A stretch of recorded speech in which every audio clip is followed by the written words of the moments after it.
Mitra NASA di seluruh Nusantara, sekarang tim NASA berada di lokasi peternakan ikan lele milik Bapak Farhan, tepatnya di Jalan Giobos, kilometer 4,5, Kota Palangkaraya. Nama saya Farhan Slamet.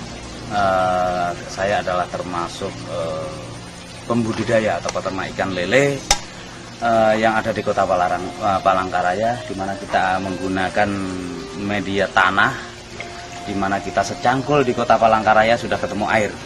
Makanya lahan kita karena penuh air, maka kita jadikan pemanfaatan kolam. Kebetulan kalau yang di kolam tanah ini kita gunakan lele, karena yang tahan hanya ikan lele. Kecuali kalau di kolam terpal atau kolam semen itu baru ikan patin, ikan gurame, ikan bawal, bahkan jelawat pun tahan. Tapi kalau kita gunakan media tanah yang notabene tanah gambut, air gambut yang tahan dan bisa pertumbuhannya cukup besar adalah ikan lele. Yang kita budidaya di sini itu kita penyedia bibit, mulai bibit, induk, kemudian ikan konsumsi itu kita sediakan di sini. Kita juga sebagian menetaskan sendiri. Jadi mulai dari indukan sampai konsumsi Pak ya, ikan konsumsi ya, semua disediakan oleh Bapak. Pak Farhan, ini jumlah perkiraan ikan lele yang Bapak pelihara ini berapa ini Pak? Kalau seperti yang untuk mulai 35 ya, mulai pembesaran sampai indukan ini kira-kira berapa Pak? Ini yang ada yang seperiode ini kurang lebih kemarin kita tebar untuk bibit 35.000. Ya, kita total Pak ya? Ya, 35.000 kita bagi 3 kolam, kecuali satu kolam itu memang kolam induk. Kalau yang indukan termasuk di dalamnya atau? Tidak, satu kolam lagi.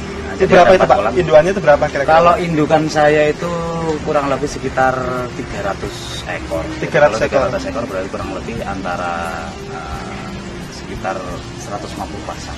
150 pasang. Iya. Kemudian untuk yang tadi 35.000 ekor, iya, itu ukuran berapa Pak rata-rata? Ini ukuran karena size-nya kita harus kita pisah-pisahkan. Jadi ukuran ada ukuran sekilo isi 6, isi 10, sama isi 7. Bahkan ada yang sekilo isi 3.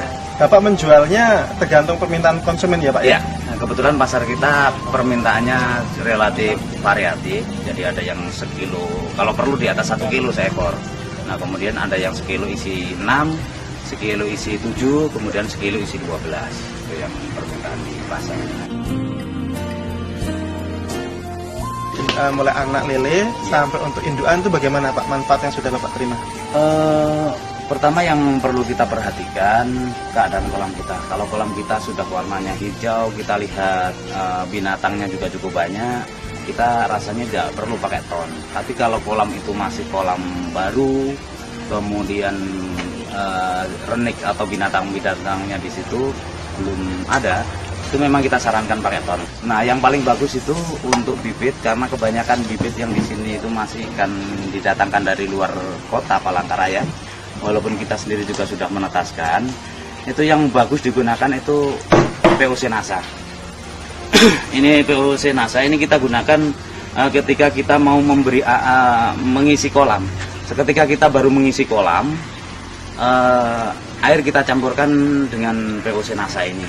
Kalau saya biasanya kolam untuk meletakkan bibit yang baru datang itu biasanya kurang lebih 1,5 meter kali 3. Biasanya kita kasih 3-4 tutup ini, 3-4 tutup, kita campurkan di dalam air itu, kita biarkan kurang lebih 3 sampai seminggu. 3 sampai seminggu baru bibit kita masukkan. Itu relatif lebih aman, dan risiko kematian memang masih tetap ada. Nggak mungkin dengan sekian ribu ikan nggak ada yang mati, nggak mungkin. Tapi masih normal, dalam artian masih di bawah 10% tingkat kematiannya. Waktu kita belum gunakan itu memang kita spekulasinya cukup tinggi, kematiannya cukup besar. Pengalaman yang saya alami bisa di atas 50%, bahkan hampir 90% juga. Untuk pakan biasanya memang kita campurkan yang fiternah, kita campurkan ke fiternah. Kemudian hormoniknya Pak? Hormoniknya bisa kita campurkan ke fiternah, nah, kita campurkan sekalian juga. Ini berarti mulai pada umur berapa Pak biasanya Bapak mulai pakai campuran POC NASA ini Pak? Kalau kita campurkan memang mulai sekali kita mulai ngasih makan untuk bibit maupun pembesaran kita kasih, ini kita campurkan dulu jadi satu biasanya, kita aduk. Nah kemudian tak jarang juga memang produk-produk ini kadang kita kasihkan hanya sebagai bonus, artinya ke pelanggan kita, karena dia sendiri kadang kurang tahu dengan produk-produk ini, kita kasihkan bonus, artinya satu botol ini kita jadikan satu, kita bagikan ke mereka, kawan-kawan peternak ikan, kita kasih, kita pindah ke botol lain, artinya nanti biar mereka juga pakai. Pakan yang diberikan oleh Pak Farhan untuk ikan lele itu apa saja nih Pak?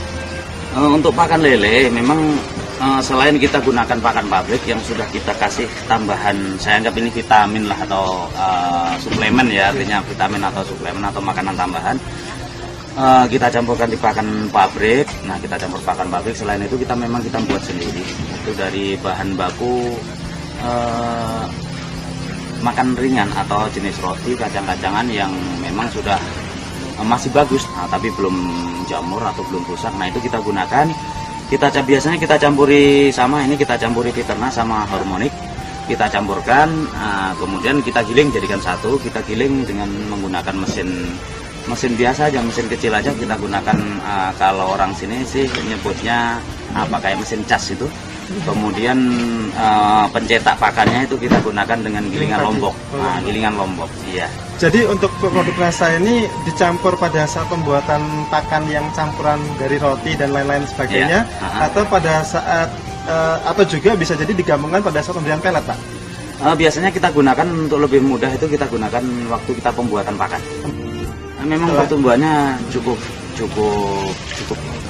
jelas, artinya kita gunakan juga, nggak ngapain kalau kita gunakan dengan biaya, kita keluari biaya tapi nggak ada perubahan kan, kita tetap menggunakan obat-obatan tersebut ya percuma. Artinya selama ini kita juga masih tetap gunakan, artinya kita memang ada perbedaannya yang cukup jelas antara dengan menggunakan dan tidak. Yang paling sangat menyolok itu memang di aroma ikan, bisa mengakui atau tidak. Makanya kadang kawan-kawan yang peternak ikan sering tanya, Pak Farhan, kenapa rasa ikannya kok beda? Nah itu, ya daging ikan tersebut, itu kenapa kok beda? Paling saya katakan kalau gitu, ikan sampean, kenapa, memangnya bedanya kenapa dengan punya sampean, saya bilang gitu. Kenapa ikan yang dari punya saya itu kok biasanya bau, kan gitu.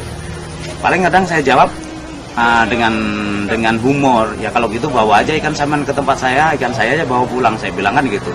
Nah padahal sebetulnya kita gunakan ini untuk ternyata memang luar biasa, artinya dari aroma atau rasa ikan tersebut. Jadi lebih biasanya ikan-ikan di sini ini cenderung berair ya, cenderung berair. Tapi kalau ini lebih keset gitu. Berat yang sekarang yang mulai untuk pembesaran Pak. Ya. Ini rata-rata dipanen umur berapa Pak? Rata-rata Pak? Secara umum kalau di sini bibit, faktor kan dari bibit. Kalau ukuran 35 biasanya kita panen untuk pakan normal, pakan biasa itu kurang lebih 2-3 bulan. Kalau yang sebelum pakai NASA kira-kira butuh itu yang nggak pakai NASA. Oh, yang pakai NASA. Ya, yang pakai NASA rata-rata ada selisih panen dengan ukuran itu kurang lebih antara 15-30 hari perbedaannya. Atau setengah bulan sampai 1 bulan lah anggap saja. Jadi kalau menggunakan ini bisa 2 bulan udah panen. Nah, tapi kalau tidak menggunakan Piterna itu biasanya ya antara 3 bulan sampai 3 bulan setengah.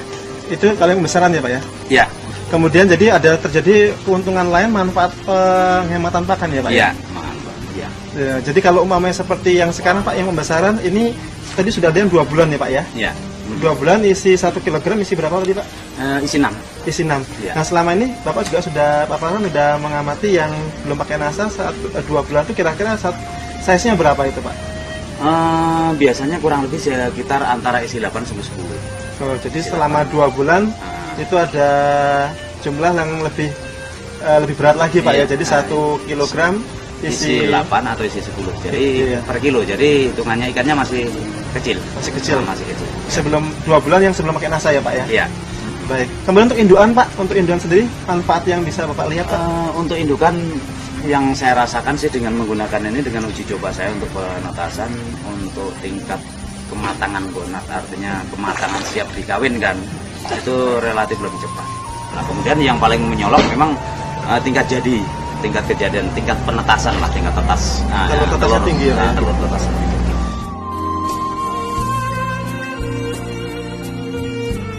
Saya sangat terkesan ini kepada produk NASA juga yang sudah membantu kami untuk mengembangkan masalah perikanan khususnya di Kota Palangkaraya. Harapan saya Dinas Perikanan, pemerintah dan sebagainya, mari kita sama-sama mengembangkan perikanan di daerah kita sendiri, karena kita tahu benar bahwa karunia Tuhan untuk di Palangkaraya ini khususnya lahan yang cukup luas dan memang sangat bagus untuk pengembangan ikan. Dan untuk peternak ikan sendiri dengan mengeluarkan sedikit biaya tapi hasilnya akan lebih bagus, kenapa tidak, kan seperti itu. Artinya untuk tingkat kematiannya rendah, nah kemudian hasilnya cukup bagus, artinya tingkat timbangan, nah itu hasilnya cukup bertambah, tingkat kematian ikan yang cukup kecil, kenapa tidak kita mencoba, nah, coba dulu, nah artinya kan seperti itu.